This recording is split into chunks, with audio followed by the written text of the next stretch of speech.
What's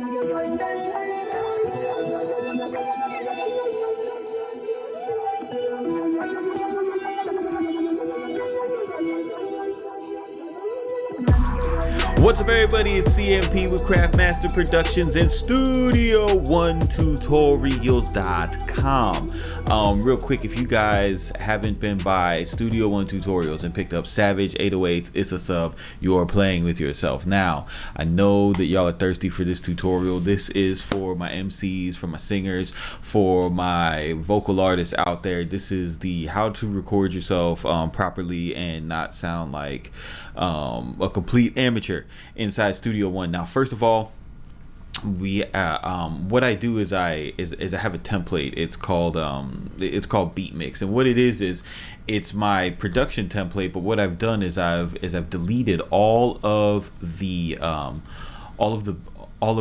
instrument tracks, and it's just the routing. Again, this routing right here, this is the most important part of my Studio One workflow. And if you guys want to know how to put that together, all you got to do is go to studio1tutorials.com, scroll down this to the free beginner series, play this video, and it'll show you how to create that. So once you have your template set up, the next part of recording a fire ass song is picking a fire ass beat, right? So I'm gonna drag this beat into it. This beat it already has the tempo information because it's something that I did on Studio One. But if you were say you were using another beat, for example, and you drag your beat into Studio One, what you want to do is you want to let me just. What you want to do is you want to find the tempo of this of this track, and Studio One, depending on what your default is, it'll be like at 120. And the reason why you want to find the tempo of the track is it's going to make it easier. Of course, your time-based effects like delays and stuff like that, you want those to be in sync, but it's also going to make it easier for you to fly your choruses and keep everything on beat, right? So an easy way to find the BPM of a track is simply load up the beat, make sure that you've got, that you're on, and just find the snare. If it's a trap beat, it's in double time. All right, so the snare is right there, boom, and set your just hover over your tempo, use your scroll wheel, and then just start moving it up or down until you get that snare onto that 3 beat. Right now you can listen to it.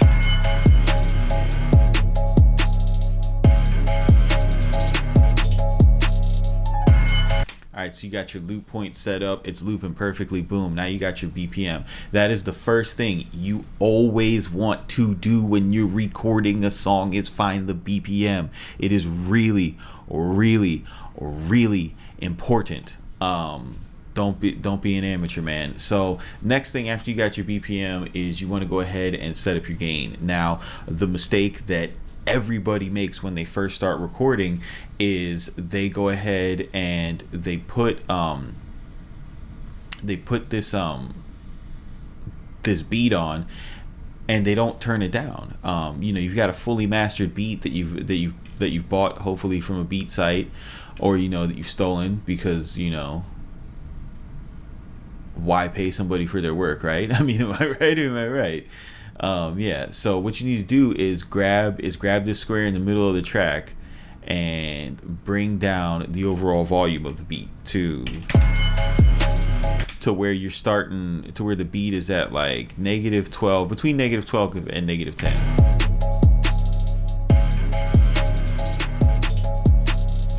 Oh my god, bro, that's really low. I need the beat loud in my headphones to feel it, bro. Just relax. All right, so that's a good gain structure right there. Now what you need to do is set up your vocal stuff, right? So we're gonna go ahead and add tracks. Let's add, depending on what type of track you're doing, usually 15 to 20 tracks of audio. Go ahead and we want to make these mono output main. All right, Boom. So now we got our audio tracks. Now what you're gonna want to do is you're gonna want to hit record. I'm gonna mute it because if I have both of them playing at the same time, because the way my routing is set up right now, it's going to cause a feedback loop that you guys don't want to hear.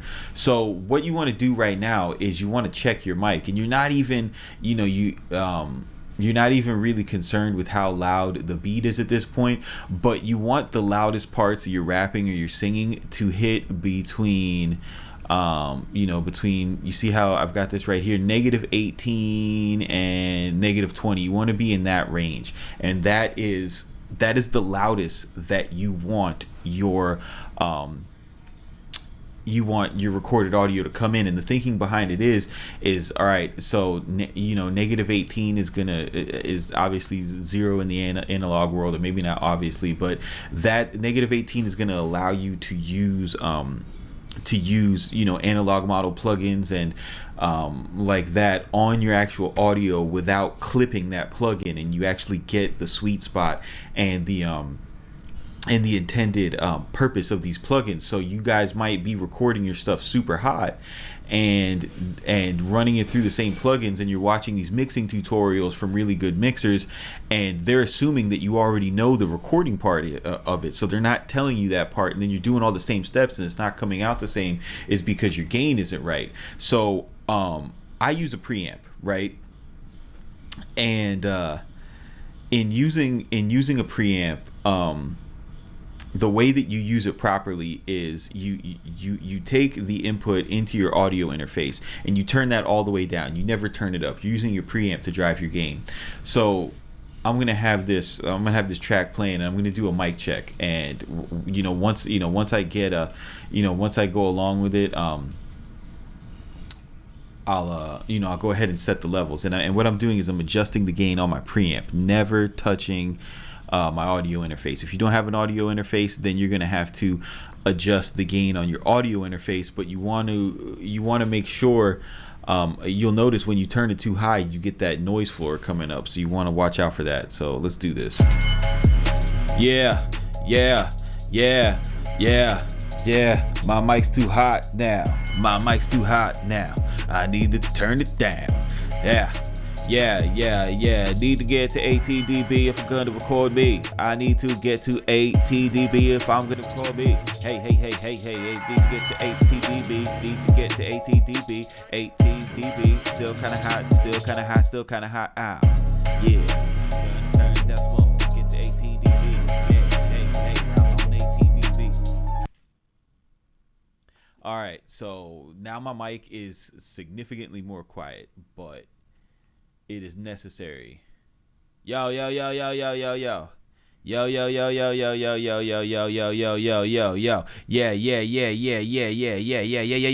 All right, right there. Boom. So now I've got the 18 dB.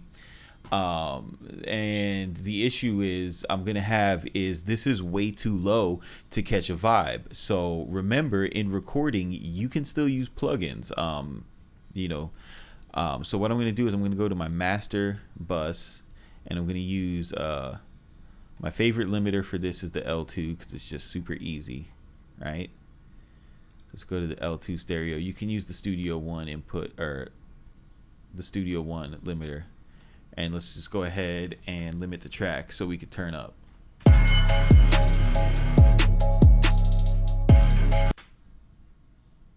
me go ahead and just put this on this one.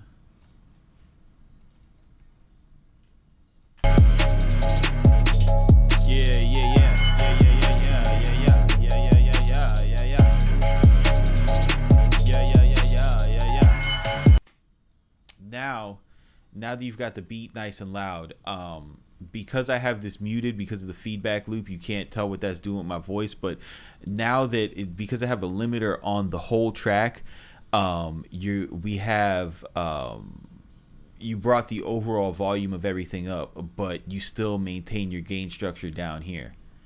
So now I can just go ahead and record something. But first, before we do that, another thing you got to keep in mind is the delay. A lot of people deal with delay when they are, let me just turn this up. A lot of people deal with delay when they're dealing with their recordings, and you need to understand device block size and stuff like that when you're working. So for recording, you have the way that this works is, if you go to, like, I'm using this right now, system settings. If you go to buffering or device block size or whatever, you can, you have these options. I'm gonna go ahead and use this will drop down in Studio One for you guys not using this program. This should drop down between 32 and 64. Usually 32 is what you need to use to record a voice, and that's why you don't run a lot of plugins, because when you're using a 32 buffer size or device block size, using plugins is going to cause like pops and clicks and everything. So you just want to use like a stock limiter and everything. So anyhow, but on the other hand, if you have something like a Complete Audio 6, or when you're buying your interface, you search for one that has direct monitoring, then when you listen on your headphones, it's going to play you what's coming exactly through. It's just going to play you the audio, not processed through the computer, so you're not going to have to deal with that echo or anything. So you can be at, like how I'm going to show you guys, at a device block size of 1024 and not have to deal with the delay. So yeah, just let me go ahead and record some fire for you guys.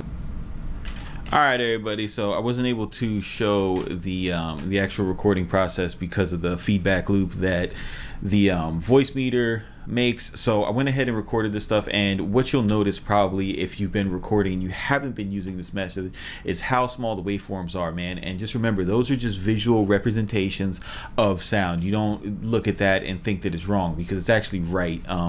You want your waves to look something like this, maybe a little bit bigger, maybe a little bit smaller, but what you'll notice is there's nothing near peaking, and that's the problem with a lot of the way that you guys who are recording do this, is because you don't turn the beat down. So you turn your voice up to overcompensate for it. You've got your interface on too high. You're creating a noise floor. The less amount of gain that you push into your mic, or shit gain from a cheap audio interface, the less amount of that, the less amount of noise floor, the more professional you sound. So the lower you record, the better it's going to sound. You want to find that sweet spot in the middle. So what I've got here is I've got my main layer, and then I've got two layers. This is where this is a very, very, very effective vocal technique for hip hop. And whenever I would record people, this is how I would coach them. I would do a main layer. I don't like to run a whole stack of the main layer unless the artist is really good at saying the exact same thing in the exact same tone at the exact same time, because it just it doesn't sound good when you can't match up the time. And I feel like the reason why a lot of people stack the fuck out of their vocals is because they think it sounds better, because they're competing against a pre-limited beat that's not turned down. So in order to make your voice sound big and thick, you're putting all these layers on it, and you're fucking stoned when you're making your music, so everything weird sounds cool, and you're like, oh man, this sounds so mean. Like, no, bro, that shit don't sound good. And I give you guys I'll give you young mix engineers a tip, and it, like, I found out when I did work in a couple pro studios, when they get mixes from people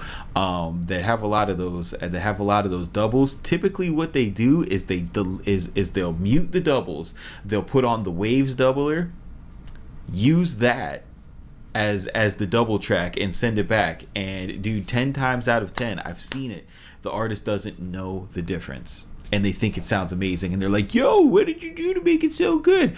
We took your extra vocals off that we didn't need, because you don't need that. especially to make a vocal sound big and thick and everything. All you need is proper gain structure around it. So that's what we've created here. For rhythm, I do what's called a last words track, and it's like you just say the last word of a bar. So if you're like a beat slap like E Honda, you're just like dun, dun, dun, dun, Honda, dun, dun, dun, dun, Honda, when that snare hits. All right, and then you have 2 tracks of that. That's something that you double up, and you don't want to. You want to do 2 performances of that. You don't want to just duplicate it, because it's gonna sound better. Just trust me. And the reason why you do 2 is so you can pan it left and right, hard left and right. You want the same performance the whole way through. Then an ad-lib track where you're just kind of free. You go crazy. You do whatever you want. And the way that we work with it is we'll take well, first let's see what it sounds like with no processing. Beat slap like E Honda, 4 doors in my Honda, 4 hoes in my Honda. I ain't wearing no romper. So let's just go ahead and pan these left and right. See what we got. Beat slap like E Honda, 4 doors in my Honda, 4 hoes. So now we're widening the vocal performance with that. Let me just turn this down. Beat slap like E Honda, 4 doors in my Honda, 4 hoes in my Honda. I ain't wearing no romper. Then for the ad-lib track, I use the telephone preset just to give it a different EQ texture. It just makes it sound a little bit better in the mix. Beat slap like E Honda, 4 doors in my Honda. I use my echo preset. This is a quarter note echo for the ad-libs because they're spread out. Beat slap like E Honda, 4 doors in my Honda, 4 hoes. And then to keep creating space, I use a 8th note ping pong that I have on my send track. This is in the template video. Show you how to set all this up. And the varying delay times creates a nice space. Beat slap like E Honda, 4 doors in my Honda, 4 hoes in my Honda. I ain't wearing no romper. And now that you have a solid gain structure, you can go ahead and send these to a bus. So we'll add bus for selected tracks, and we'll label this the hook bus. And you can kind of process them all together. So you can take something like the new fat channel and use a preset. And I find that a lot of people, like I would talk to people and they'd be like, oh, you like the presets and da da da, it sounds like garbage. And if I found out what was going on a lot of the times was people had terrible gain structure. So when they were hitting these compressors and the equalizers, it just wasn't working out well because you were coming into these plugins too hot. So now we can use something like this. Beat slap like E Honda, 4 doors in my Honda, 4 hoes in my Honda. I ain't wearing no romper. Beat slap like E Honda, 4 doors in my Honda, 4 hoes in my Honda. I ain't wearing no romper. Beat slap like E Honda, 4 doors in my Honda, 4 hoes in my Honda. I ain't wearing no romper. See, so now you could dial something in, and you don't instantly have the compressor and the limiter going crazy. You can run your threshold back, just get that light serial compression going on. Beat slap like E Honda, 4 doors in my Honda. So you get a much bigger feel than this. Beat slap like E Honda, 4 doors in my Honda, 4 hoes in my Honda. I ain't wearing no romper. Without having to deal with a bunch of crazy stacks and things like that. It makes the vocal recording process a lot simpler. So what you want to take away from this from this course is, 1, you need to turn your beat way down to like -12. 2, you need to be recording your vocals between -18 and -20. Pay attention for that when you're setting up the gain structure. If you're using a preamp, use your preamp to drive the gain. Don't touch the interface. If you have to just use an interface, try to hit that -18 without turning that gain all the way up. Remember, just one track is fine. If you have to, if you just have to double it up, make your performance tight on time with the original performance. Say it in the same vocal tone. It's gonna sound a lot better than trying to do some Andre 3000 and Kendrick Lamar type of stuff. Let them do that. The next thing, do your last words. If you're gonna do your last words, make sure that you do it like this throughout the whole duration of, you know, your verse or your chorus. It's gonna sound a lot better. And then that way, you also want to find your BPM, because if you wind up saying a word off, you can easily drag it back onto the grid. Real simple. Also, having your BPM enables you to go ahead and duplicate tracks and fly them to different areas of the song, and it still be on beat. Beat slap like E Honda. Yeah. Beat slap like E Honda. Yeah. Beat slap like E Honda. Yeah. Beat slap like E Honda. Beat slap like E Honda. Yeah. 4 doors in my Honda. Yeah. 4 hoes in my Honda. Yeah, man. So everybody, I hope this helped out a lot. You know, the main takeaway is stop recording so loud. If you're finding that you're running out of space and you can't get a decent mix, it's because you're not giving the mixer enough headroom, and you're not giving yourself enough space to be able to push things back in the mix and pull them forward. All right, so this is CMP with Craftmaster Productions, Studio One Tutorials.com. Keep it simple, don't be basic, and keep the beat slapping like E.